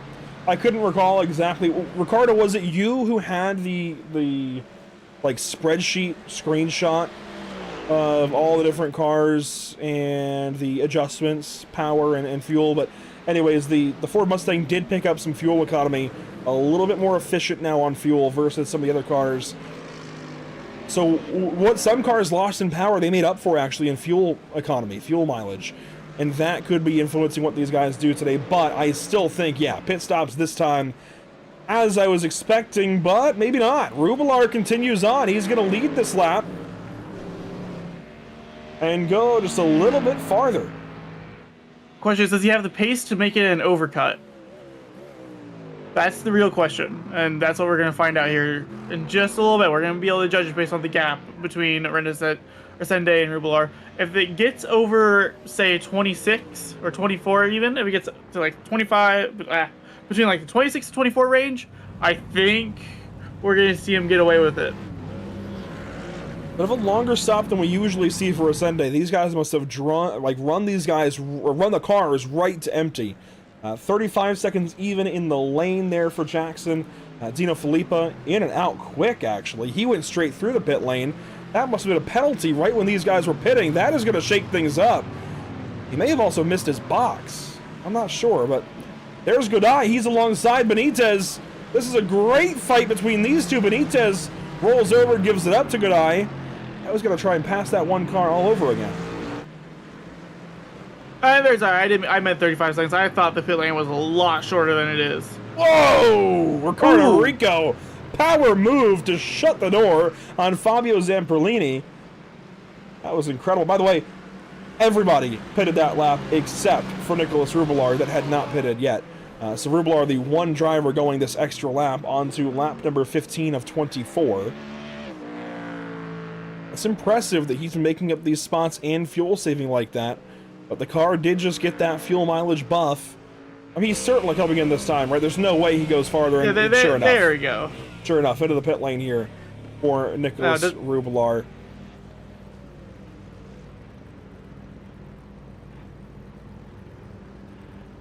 Well, here we go. How is this going to shake out? Rubelar into the pit lane. Resende about 22 seconds back. Here he is. He's in roller coaster right now.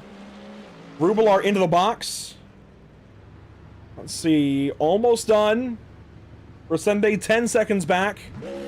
This is going to be close. Rubelar a bit faster in the box. He's still going to get down the lane. Right there at the line. He can start accelerating. Not too much further down the lane. He might be able to get the lead. Here comes Jackson Resende. It's going to be a big move to turn one. Resende on the binders, on the brakes, right around the outside. Rubelar. Nicholas Rubelar's got the lead.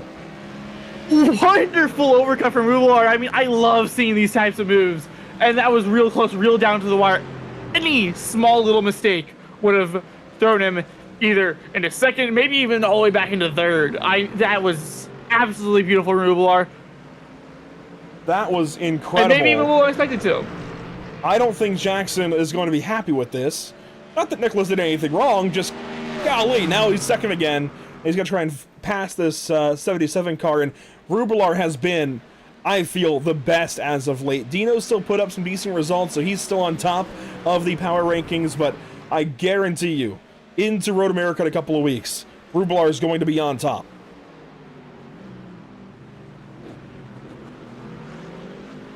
And I was concerned as well with Nicholas going a little bit farther that, you know, him not having the draft might hold him back. Clearly not. And part of that certainly is going farther on less fuel. Of course, he had that final lap of that run lighter than anybody else has been so far today. Less fuel in the car, able to fly down the straights. But I was still a little bit concerned that he might chug a little bit, not having slipstream, not having draft, but he was fine. As here's Benitez back by Godai, and now it's going to be a teammate fight for the Pro-Am win. Godai and Blas Diaz nose to tail. Ricardo Rico not far out. He's a pro, though. Golly, the storylines write themselves. I mean, they really do. But it's a talent to pick them out. It is. I mean, we're still 30 minutes in and we're still looking at a beautiful race. There's some series that just cannot provide this. I think most road-going series just can't do this the way the North American Racing League does. I don't know what it is. They have found the secret sauce. That's for sure. I don't know if that secret sauce is Thousand Island in this case or what's going on, but Hector Alvarez. I mean, my secret Jose sauce Ramirez. is some bulldog, so Is what? who knows? It's some bulldog sauce, but who knows? There you go. I've tried that ramen, and that's probably the spiciest ramen I've ever tried. But anyways, Nicholas It's Rubelar, wonderful. 10 minutes to go. Jax Rosende just behind. Rubelar, the overcut through the pit lane. Rosende now trying to find a way back by the number 77. And these guys, thankfully, with this longer lap here at VIR, no lap traffic right now. They'll have that same luxury at Road America, but I think when we get to Watkins Glen, just the nature of that racetrack, we'll see some lap traffic in the way there for the finale. But you know what, Blue? We are down to 10 minutes to go. This time by will be about 6, maybe 7 laps to go. Make the joke, get it out of your system. So excited. And it's time. North American Racing League driver of the day. I've already got some drivers in mind. Who do you have? One driver each, one from each class. Oh, Rubelar and Diaz, easily. Easily my picks. I mean, Diaz had a wonderful qualifying. He's been driving wonderfully. I know he was at the top of the Pro-Am, but still a wonderful drive from Diaz. And I mean, after that overcut, you know I love overcut moves. We saw one once before. And Rubelar has my vote. That's fair. I can't argue either one of those. Certainly, Blas Diaz has put together a solid season so far, and this is just extending that. The sprint race victory a little bit ago into what could be, maybe, a feature race win here shortly if he can get by his teammate Paulo Goday. I'm going to look at positions gained, but I'm very close to just taking the next best in each of those classes. Pascucci, he is up 23 spots. I mean, he is moving. Pretty impressive, actually. Roman Pascucci is up into 9th overall. He has put a very clean race together. And you know what? For that, look, Jackson Rosende is certainly deserving. I'm not going to argue that. But to just be a little bit creative with it, I'm going to give a nod to Roman Pascucci today. Because that is a ton of spots to gain. And I know it was connection related earlier, but 23 spots in this field is a pretty strong feat, no matter what. So I'm going to give Roman a look there for driver of the day. I also want to go, let's see, you went Blas Diaz in Pro-Am. I am torn between Paulo Goday and Fabio Zamperlini. But just because we haven't seen this as much from Zamperlini as of late, I'm going to go Fabio. We saw the championship last season out of Paulo Goday. I'm not concerned. I know he'll be able to contend for wins. But Fabio Zamperlini, we have not seen him in this kind of form in a while. I'm going to go Fabio. All right. I can't say anything about your 2 picks either, though I think mine are better, but that's just me. That's okay. That vote is now up over on YouTube. You can make your selections for North American Racing League Driver of the Day honors. Certainly some great options. As Paulo Goday was just on the back bumper of Ricardo Rico last lap, that has since kind of fallen apart. And it's now Goday, Diaz, and Zamperlini in a line for the top 3 of Pro-Am. This is maybe the best race this league has ever had at VIR. Best round, I should say, between the 2 races. I mean, out of the 2 I've seen so far, I would think this one's better than the one at Suzuka. Though Suzuka was absolutely wonderful, so that's saying a lot. A lot yet to be decided here at VIR. Thanks so much for watching this evening. It's a pleasure, as always, to bring you coverage of this North American Racing League. A big thank you to our partners who make it possible. Moradness, JS Consulting, SCS, or Screw Compressor Service Incorporated, and Rocket Designs all helping out with this series. Moradness kind of the biggest partner and most long-term partner, I feel like. Maybe JS Consulting has a run for their money, and maybe Rocket Designs too, but some really long-time partners here in this series that just stay committed, always trust the process, trust in Scott Reister. And once again, the fruit of his labor here tonight. This has been a fantastic round once again for the North American Racing League. This for the pros and pro-ams next week. the AM drivers come here, it'll be round 7 for them. This is round 6 tonight for the pros. As Ricardo Rico goes fastest on the racetrack there. He's running 4th overall. Big thank you to our partners here briefly: Whiplash Simcams, MX Wraps, ATVO, Murder Esports, CC's Business, of course the North American Racing League, Whiplash Creative, and TZO Designs. You know, I'm pretty sure, I haven't really thought about it this way, but this is Pit Stop TV's longest tenured league currently. And I don't see any sign of things slowing down. The announcement earlier today that next season for NARL will be Porsche Cup across the board. I would imagine a very similar format to what we've got here this season. Porsche Cup as opposed to GT3, going to be a nice switch up. We've done Porsche Cup in the past, 3 seasons of it. But it's time to switch it up again as Ricardo Rico gets by Ralph Benitez. That may be some more team orders. Maybe, I don't know why they would though. I'm not sure what the advantage is there. Benitez is in the championship battle. Never mind, those are not teammates. They're similar enough that for a second I got mixed up. They are not teammates.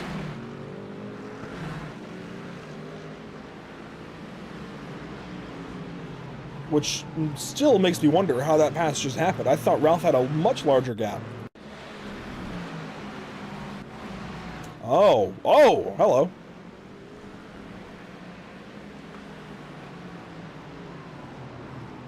That'll rattle you as a driver.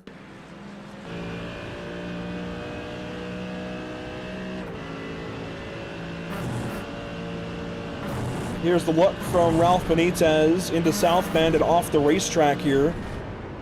Oh, caught the grass on turn there, Blue. That's a fatal error. Usually, anyway. Rough turn there. I mean, really hard to get it right. And you know when you're getting it wrong. Sometimes it feels like you're getting it right, and then you still get it wrong.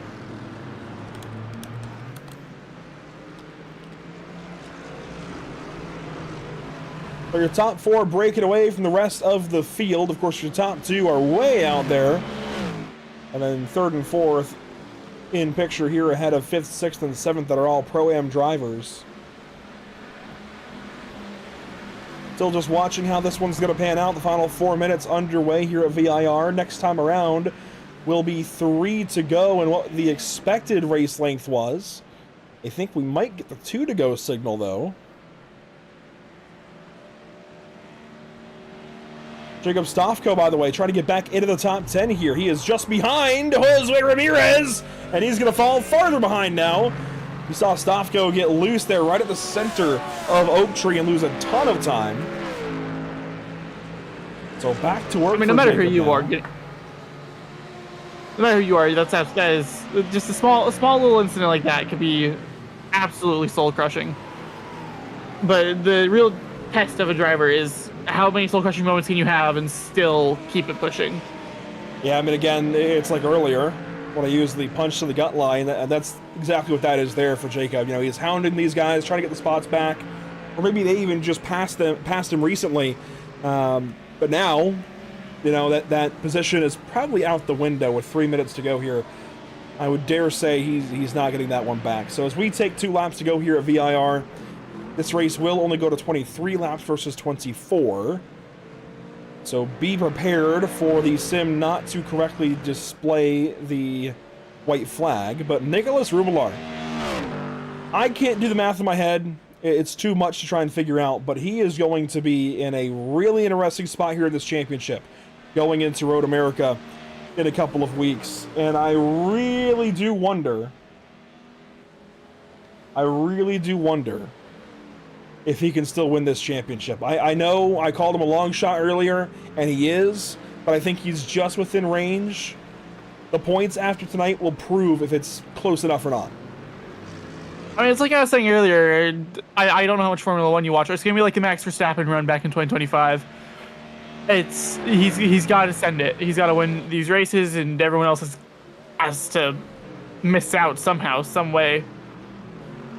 It's going to be in part luck and a major part skill, and we're going to find out if he's got that. This is good. Down to roller coaster teammates. Oh!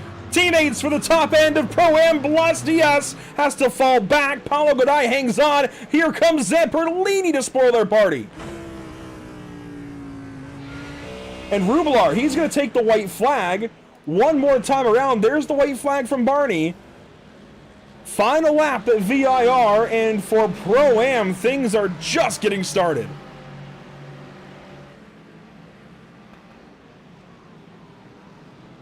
Really cutting each other off here. There's something here.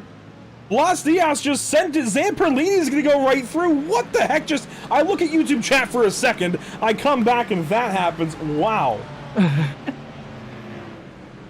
I'm watching back the stream. It was a Pruitt fade out of Goday, and Blas Diaz just sent it up underneath. That's going to be team meeting material on Friday morning.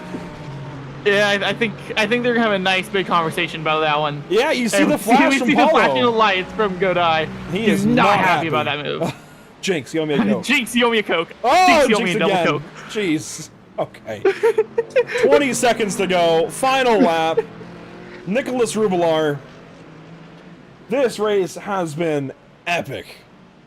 I mean, drama down to the very last drop here at VIR. Teammates contacting turn one on the white flag. That was crazy.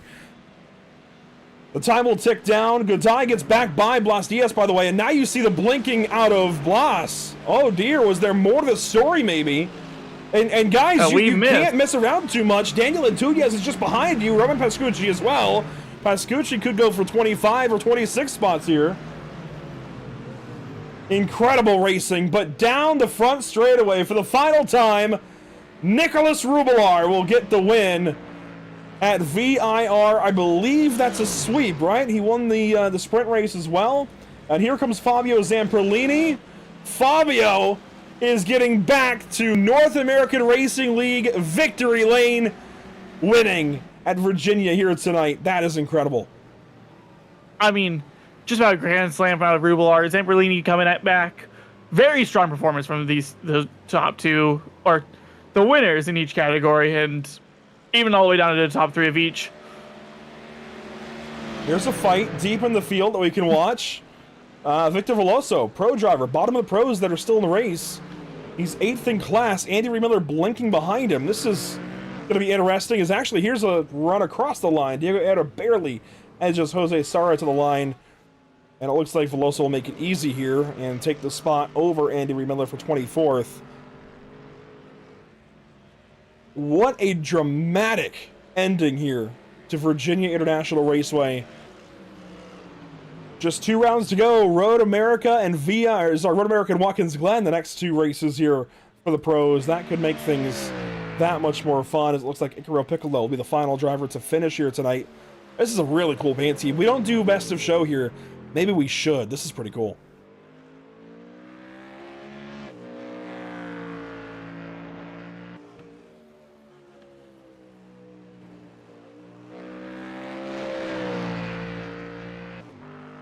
And here we go, across the line. Icaro Piccolo will wrap up this race. We'll see if there's any last-minute penalties on this final lap once he crosses the line. And it looks like the answer is no. Martin Chico and Marco Saavedra just get slotted at the back of the field, but no penalties there on the final lap, as there's Chris Winstone still looping around here. Well, let's go back and check the unofficial race results after this, and we'll talk to some drivers to cap off the evening. Of course, we saw the overcut for the win from Nicholas Rubelar, but for everybody else, let's see how this all breaks down. Of course, Rubelar with the win, Jackson Rosende 2nd place, Ricardo Rico 3rd. That's your podium. Ralph Benitez in 4th. And then Fabio Zamperlini gets the Pro-Am win over Paulo Goday and Blas Diaz. Daniel Antunes, Roman Pascucci, and Hector Alvarez, the remainder of your top 10 here this evening.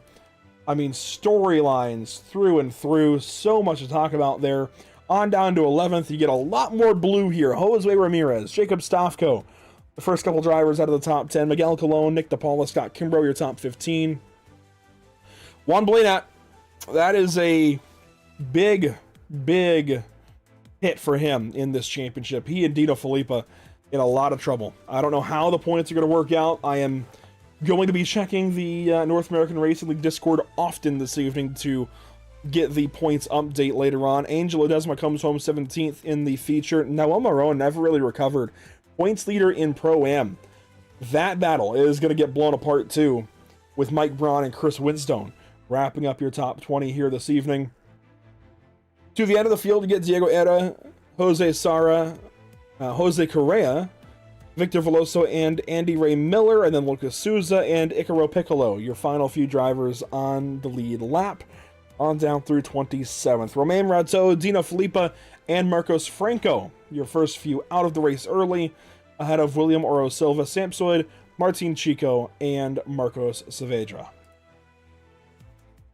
Still waiting on drivers to connect for interviews, but Blue, what a race that was. This place always puts on good action, and this is no different. Now we get to look forward to a couple more races that I think will be similar.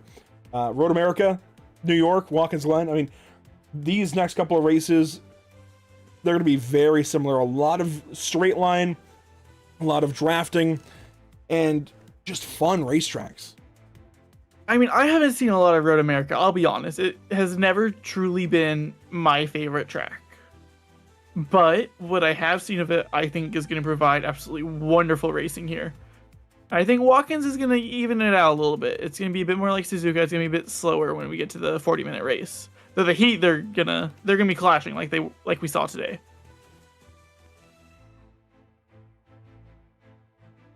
I'm pinging drivers over in the NARL server to make sure they join us here as soon as they can for interviews. We can talk to them and wrap up the show this evening. Already some drivers talking out in the general chat over there, kind of debriefing their race. And here we go, Nicholas Rubelar ready to talk to us. Another win for Nicholas, and I believe a sweep here this evening as well. Nicholas, the overcut got it done over Jackson Resende. How confident were you in that move to go for one lap farther than everybody else? Well, in this track is quite hard to move up, you know, and my best shot was to just save as much fuel as I can without losing the lead. I was not exactly confident, and I was not expecting it to be that close. I was expecting to be like a little bit behind when I was exiting the pits, but in the end, it worked out way better than I expected, so I'm happy with it. And there is a bit of a phenomenon happening right now in the YouTube chat. One of the drivers down in AM, that runs, of course, alternate to the pro races, and then also runs in a couple of the other series that we broadcast here on the channel. Jordan White has become somewhat of a fan of yours, Nicholas, and it seems he is piloting a hashtag rooting for Rubelar. Is that maybe the new marketing strategy for you as your brand moving forward? That could be kind of cool. I'm gonna start using it. Oh man, I'm so happy with it. You said Jordan White?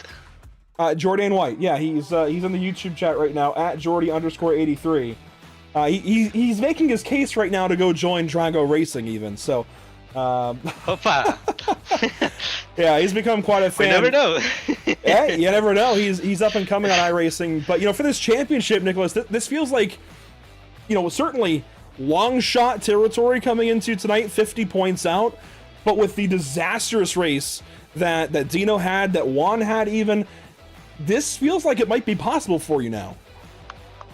It's kind of like canceling my performance on the first round and on Mexico. So yeah, I guess we're back in the fight, and these last two races are going to be even more exciting. It's going to be a lot of fun to watch this championship come down to a close at Watkins Glen in about a month. Congratulations, Nicholas. Another big night for you. And let's see, you're not quite leading the driver of the day vote. You're about a vote behind right now, but certainly in contention, and we'll be watching for the 77. I think there's a lot of people out there right now, hashtag rooting for Rubelar. Oh man, that makes me so happy. You don't believe. Well, hey, congratulations again. Thank you for your time, Nicholas, and hopefully we're talking to you again soon. Thank you so much for hosting the stream. Let's see. Nicholas Rubelar going for the championship. We'll see if he can do it. On down to second place here in Pro. I actually don't see Jackson yet. But Ricardo Rico has connected. And actually, Paulo Godai, who went second in Pro-Am, he actually sent me, and he typically does this. He doesn't do voice interviews, but he does text interviews, basically. And so, as far as what he sent me, this is verbatim from him. Hello, my friends. It's really great to be speaking here on this podium whenever possible. Thank you to everyone who watched. Driving this Aston on this track is literally a horror, he says. Those are his words, not mine. But he managed to score in a positive way and do their job. So they added good points to the championship, and we're going to fight to become champions again. He's trying to defend that championship from last season in the equivalent class. And he says that he'll see us all in the next round. And Paulo certainly is a lot of fun to watch. Defending the championship here this season, trying to get it done all over again. We'll see what he can do. And I like the line here at the end, a big hug to all his teammates at SDR. We might need to go back quickly and see what happened between these two. This is Zamperlini still behind, so I think we'll just let it play from here. I'm very curious to see it. It looked really rough. Like, I wonder if team orders were maybe called for them just to fight, or were maybe team orders called for them to switch, and one didn't like it, so they started actually just fighting on the track. Like, let's see really quick if we can find the moment between these two. I don't actually know if this is the right. This is not the right lap, is it? no, it was into turn 1. They were So already give me just a moment scrapping. here. It'll be this lap, I believe. So here's the move from Blas Diaz at the inside. You see kind of the fade over from Paulo. Teammates kind of beating themselves there at turn 1. And then let's fast forward up a little ways. I think it's going to happen up towards Oak Tree, where they swap spots, because then Blas was flashing Paulo from behind. So let's see what happens here. South Bend looks controlled, and a little out wide there for Blas in the run down to Oak Tree. Paulo has the better run here and just drives on by. Blas gives it back to him, so I think maybe an apology for hitting his teammate there. I mean, a lot of weaving and a lot of flashing. Yeah. It's a curious case. But you know what? I'm glad they can, it seems, talk about it and get past it. Their teammates, still all hugs around SDR per Paulo Godai, so that's a good thing. High stress Absolutely moments. agree. I mean, they're all racing for the same common goal, so props to them. And on down to what'll be, let's see, so Jackson can't do English, we've learned. So we can go ahead and get third place in Pro. That's Ricardo Rico. Blue, here he is. I mean, wonderful racer, Rico. Rico, how are you doing today?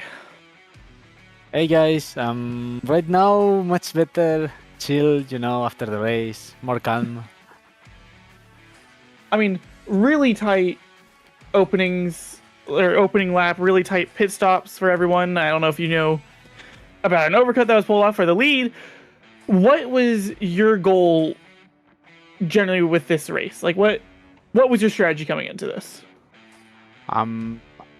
Before the start of the race, I wanted just to save as much fuel as I could in the group, and then fight for the win at the end of the race, right? I think I had the pace to fight for the win, so that was the goal.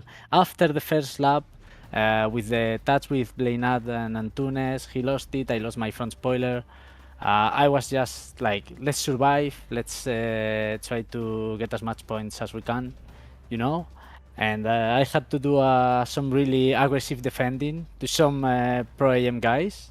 I already told them kind of sorry about that, but I had to do my race, try to defend as much as possible, not lose positions. So after the pits with the car repaired, I could push and try to regain those positions, and that's what I did, and that was the strategy. And at the end, I could get to the podium, so really happy about that. And I mean, it was wonderful seeing you come back and getting onto the podium. And I'll be honest, I like looking forward ahead of races. What are you planning on doing to practice for Road America? Really nothing special. I just we'll practice together, Danny, Rubilar, and me. We expect my car to be a bit stronger there in Road America. My Mercedes should be the favorite, so I've got more pressure. Yeah, normally we just do things together, or we drive alone, and then we practice some qualies. We kind of, it's kind of a feeling. We keep deciding what to do. And that sounds like fun. And this last question. There's 2 circuits left. We got Watkins Glen and, as we just mentioned, Road America. Which one are you looking forward to the most? I don't really know. Both tracks, I'm decent at them. None of them are one of my favorites. But yeah, I guess Road America, I'm supposed to have the fastest car. In Watkins, we'll see with the Aston Martin. And Road America, let's say Road America is the next one. All right, that's a good choice. I haven't driven a lot of Road America, but it looks very fun. Thank you very much. Congratulations on your podium. It was absolutely fantastic from you. Really fun to watch you. Wonderful comeback, my man. Thanks to you guys. Thanks for the stream as always, and have a good evening, a good night. See ya. Good night, Rico. And Ricardo Rico with a big result here at VIR. Certainly going to talk to him. On down to our final interview of the evening, actually. We might be doing 2 more because Blastias is there, and I kind of want to hear his side of the battle with Paulo Goday. But let's bring in our Pro-Am race winner. It's been a while since I've said that with your name attached, Fabio. Welcome back to Victory Lane. I don't know if it's the same. I'm sure that this league is miles ahead of where it was back in 2021 and 2022, but our original OG champion here, Fabio Zamperlini, congratulations. You're a race winner once again. Hello, Andrew. Hello, everyone. It's really nice to be here again. Long time, so I'm happy to be here. It's crazy because the level now in the league, it's too hard. So you saw the last lap, so I'm a lucky guy today. So Paulo Goday and Blas had a fight, and I was in the right position to get the position from them. So I'm really happy to be here, and the race was good today because I think the Lambo here it's good for this track. Yeah, I've seen that some drivers are pretty happy actually with the results of the new BOP on the service. Maybe actually helping the Lamborghini and some of the other mid-engine cars. It's been all front-engine this season, right? And for seasons past, it's felt like it just flips back and forth between front-engine being better and mid-engine being better. And I mean, even Season 8, last season, it seems like all of you guys were going for McLarens or other mid-engine cars. This season, it's all Aston Martin, Ford Mustang, and the Mercedes. So does this feel like it gives you a leg up the end of this season to go run the Lamborghini when other guys are forced to still run the front-engine cars? Yes, that's a good situation now in a race because all the cars, it's the BOP, it's so good nowadays, and we had the one yesterday, so put a little bit the Lamborghini again in the play, so it was good for me because this track and the Lamborghini are going to run fast, but in Road America I think it's not going to be so good because there is no speed in the straight. So let's see what's going to happen, and I imagine that it's possible to be here again, but it's hard. I know that there is a lot of drivers that is faster, and I need to practice a lot. And we actually were able to announce today Porsche Cup coming back. That'll be the next season of the North American Racing League throughout the summer here at 2026. Do we see you enter in Porsche Cup again?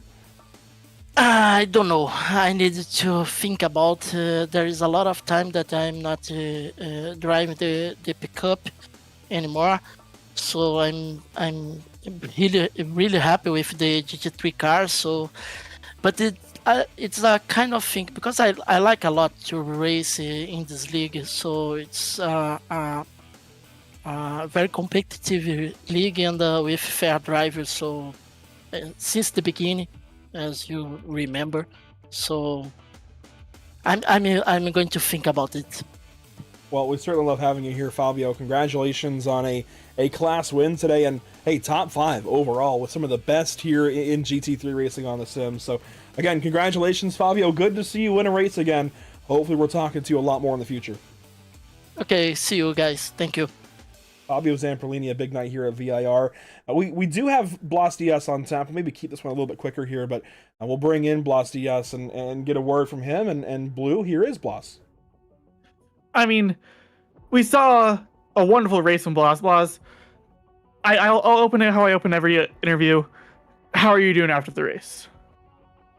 Hi, how are you? I'm doing pretty well right now. It was a great race. I really enjoyed it. And yeah, we had a. I think you're going to ask me about the ending of the fight in the end of the race. We had a very intense battle with my teammate Paulo. We pushed it to the absolute limit, really. And yeah, I will admit I got a bit too aggressive. I made a sketchy move in the end because of a mistake I made. But yeah, I really messed that up. So I don't know. I immediately gave the position back. We are friends, so no hard feelings really. That's absolutely wonderful to hear. And you were on our radar since the start. Did you realize just how good of a race you were going to have today when you started putting out times very similar to the usual pro times in qualifying before the sprint race? Not really, because I didn't practice too much for this race, because I was really too busy in my life. I love the circuit. I love this track. It's one of my favorites, so maybe that helped a lot. But yeah, I'm pretty happy with it. All right. Well, still got a podium out of it. Not the worst result that you could have had with some contact, and I'm glad to hear that you and your teammate are still doing good. I'm glad to hear it was just just an accident. It was shocking to see up here. Yeah, thank you very much. Aside of that moment, it was an incredible fun to race like that. Well, thank you very much, Blas. Wonderful job on the podium in Pro-Am, and I cannot wait to see you back here for Road America.